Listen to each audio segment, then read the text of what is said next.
નમસ્કાર મિત્રો, અમારી ચેનલમાં તમારું સ્વાગત છે। રાજ્યમાં કમોસમી વરસાદને કારણે ખેડૂતો ચિંતામાં મુકાયા છે।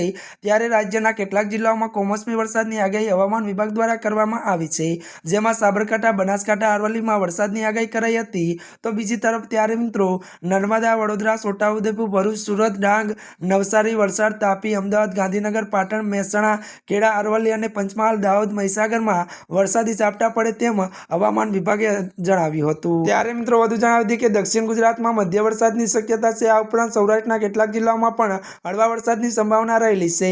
ત્યારે આગામી 3 દિવસ 30 થી 40 કિલોમીટરની ઝડપે પવન ફૂંકાઈ શકે છે, જેમાં છોટાઉદેપુર, નર્મદા, તાપી, ડાંગમાં કરા પડવાની શક્યતા છે।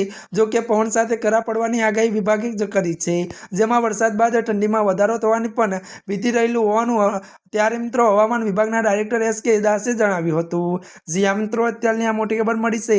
ત્યારે મિત્રો આજના માટે આટલું જ। અમારી ચેનલમાં નવા હોય તો અમારી ચેનલને મિત્રો તમે લાઇક, શેર અને સબસ્ક્રાઈબ કરી દેજો। ધન્યવાદ।